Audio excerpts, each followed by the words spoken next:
হাদিসে এসেছে দুনিয়াতে আল্লাহ পাক যাকে সবচেয়ে বেশি নিয়ামত দিয়েছেন, one kind of Bill Gates, কথা বুঝতে পারছেন?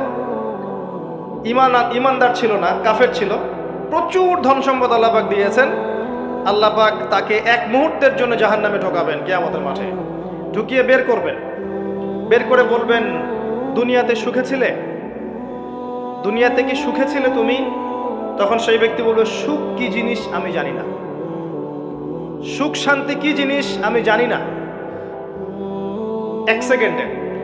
এরপরে পৃথিবীতে সবচেয়ে কষ্টে যে ব্যক্তি ছিল, ধরে নেন আজকে সিরিয়ার মাজলুমদের মতো কেউ, বা প্যালেস্টাইনের মাজলুমদের মতো কেউ, বা আপনাদের এখানেও অনেক মাজলুম আছেন, পৃথিবীর বিভিন্ন জায়গায় এখন মাজলুমদের সংখ্যাই বেশি।